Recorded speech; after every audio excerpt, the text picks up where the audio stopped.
Hey guys, today I'm showing you my new review Nexus 6P.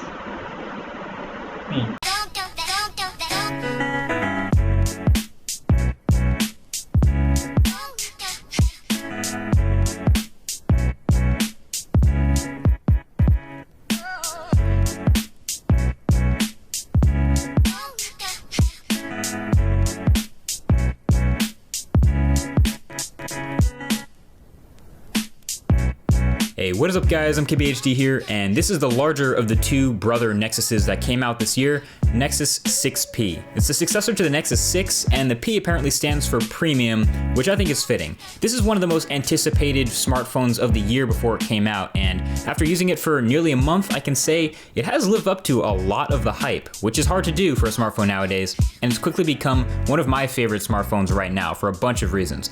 First of all, it is a big phone again. It's technically the successor to the huge Nexus 6, but 6P is a little more manageable with a slightly smaller 5.7-inch display and a thinner, flatter body, and more importantly, flat sides that actually kind of help you with the grip a lot. There's also three colors: graphite, aluminum, and frost. They're all the same feel in the hand, same texture, and I like the stealth graphite look personally a bit more. It sort of hides the visor look of the glass up top, but it is the most fingerprint magnety of any of them, so you might go with the white if you like the more traditional Nexus look, or you could rock a skin, which can also look super dope. I'll leave a link to this one below.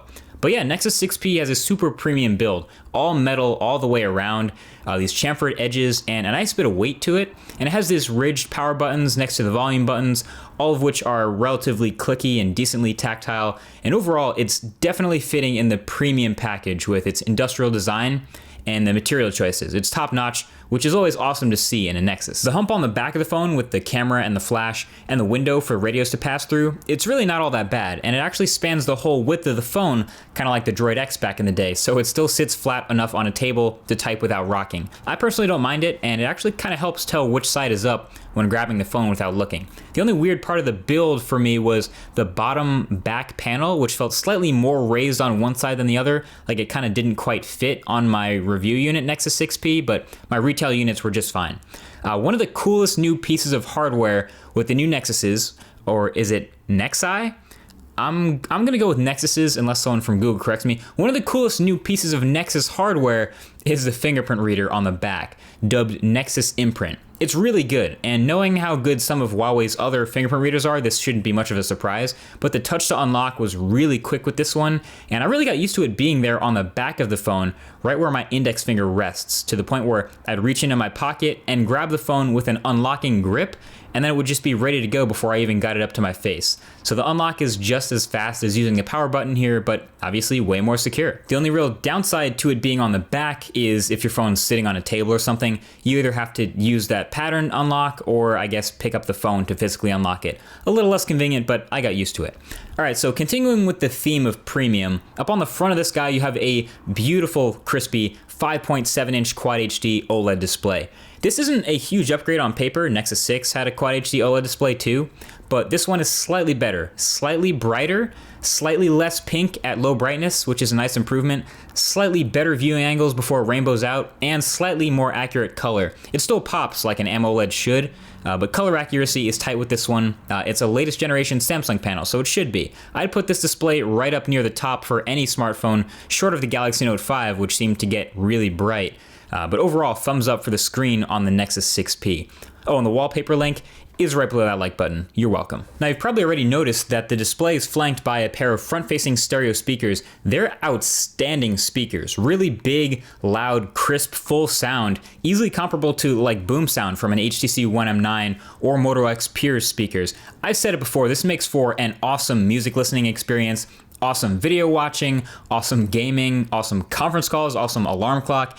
Everything sounds great coming from this phone, and that can't be overlooked. I love them. Now, this is still a really high-end phone in the specs department, as it should be for the price. So inside you're getting a Snapdragon 810 version 2.1 chip, the Adreno 430 GPU, 3 gigabytes of RAM, and either 32, 64, or if you're a baller, 128 gigabytes of storage. And these high-end specs paired with the latest version of Android 6.0 Marshmallow translates into a really smooth experience from top to bottom, front to back, inside out. Using this phone is awesome. It's extremely responsive and snappy, and it handles pretty much everything I throw at it like a champ. And look, I throw a lot at phones, especially when I'm testing them, so I notice when they hang up, or when they stutter, or when they start to slow down, or when they can't quite push all their pixels. And a month in, this Nexus very rarely hiccups over much of anything. The one thing it's hiccuped over the most is probably the camera app, which I'll get to in a second, but everything else, multitasking, opening and closing apps, web browsing, all that fun stuff, buttery. Gaming too has been great. I know there's been, the concern over the Snapdragon 810 chip, but I have no problems with them using it here because this phone only gets a little bit warm maybe sometimes. Now, the heat dispersion is great with the metal body, and performance has been consistent and clean and smooth. I have no complaints with that. So yeah, without any worries about performance, you're free to mess around in the newest version of Android without worries of anything hanging up.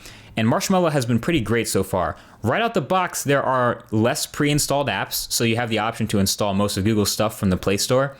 And I've always been a fan of clean stock Android. A lot of it is for aesthetic reasons, but it's getting a lot of functionality improvements too. And this is the stuff that you'll see trickle down into other non-Nexus phones later down the road. Classic example, brand new Android 6.0 feature, Google Now on Tap. So you still have the Google Now cards, but Google Now on Tap is a sort of a next level of convenience to accessing quick information. Basically, it reads what's on your display, whatever's text, and then when you press and hold the home button after that animation and about 3 or 4 seconds of loading, it brings up some cards related to what's on the screen, linking you to more information about it. So for example, I'm on someone's tweet here, I hold home to see what's now on tap, give it a few seconds, and it recognizes the person who tweeted and the stuff that they tweeted about. So then I can go grab a link to go get more info. This can be useful in like a text conversation. Maybe someone mentions a restaurant on Now on Tap can bring you more info about it, show you a menu, give you a phone number to call and make a reservation. Or maybe someone mentions a movie and you want to see the channel trailer real quick. Just neat little things that can save you a bunch of taps if you know when to use it.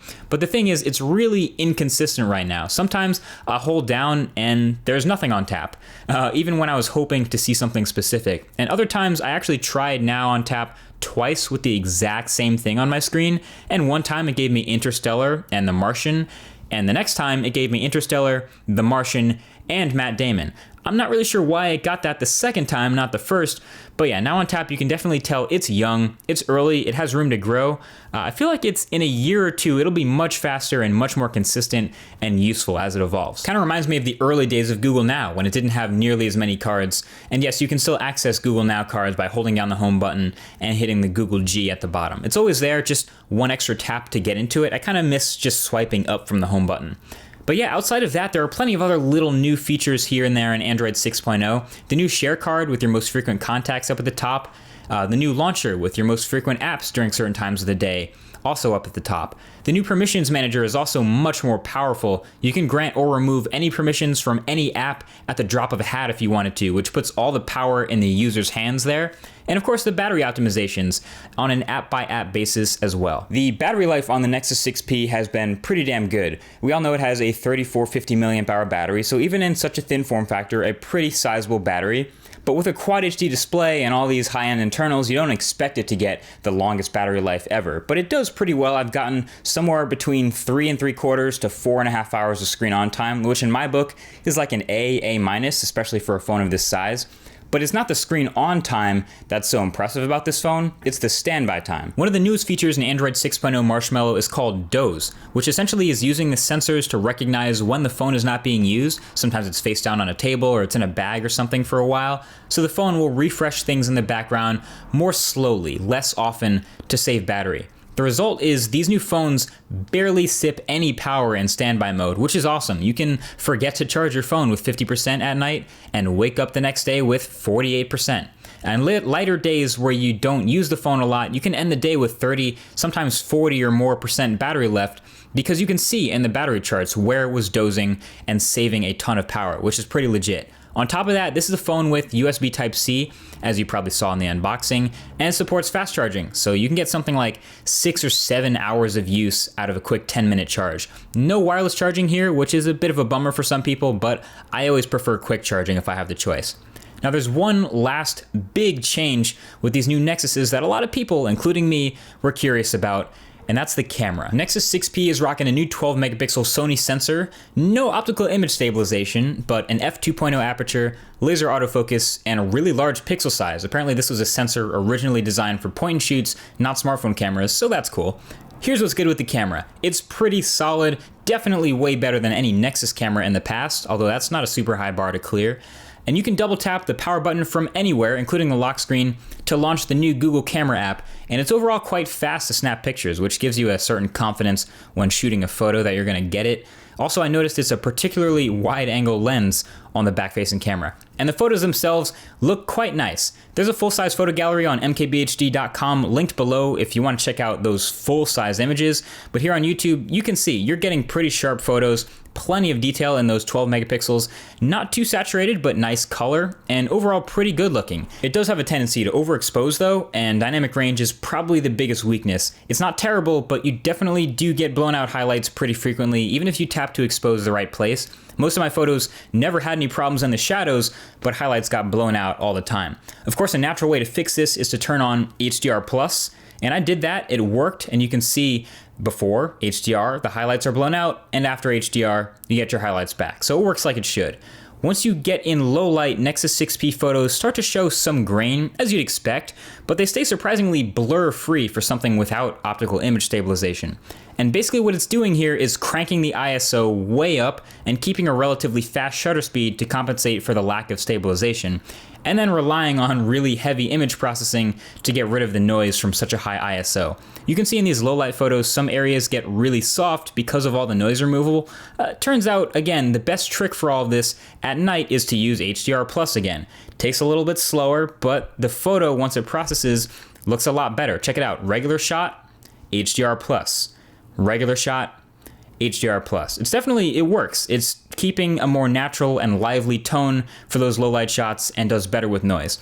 Overall, you can tell the camera in the Nexus 6P is really not bad. I think the area where it hurts the most for no OIS is in the 4K video, where those tiny little shakes from a handheld shot are normally smoothed out. Not so this time around, but outside of that, you can really tell Google's put a lot of work into the stock Google camera to make image processing better. Not overly sharp or overly processed, but pretty natural looking. And while there's no raw or manual modes with the new camera app, you can actually do that stuff with a third-party app. So at the end of the day, Nexus 6P checks a lot of boxes for me in terms of what I want in a phone. I've talked about how before there's basically no perfect smartphone, and there's still one or two or three things that I would have liked to have seen in this Nexus, but as far as Android phones go, this is my new favorite. This is easy a daily driver pick for me, and I really like using it. As far as recommending it goes, I think this is one of the easiest Nexus phones ever for me to recommend to someone to buy, especially with the much improved camera, the great battery life, and just an overall awesome experience throughout. Fast fingerprint reader, great display, and awesome performance throughout the clean,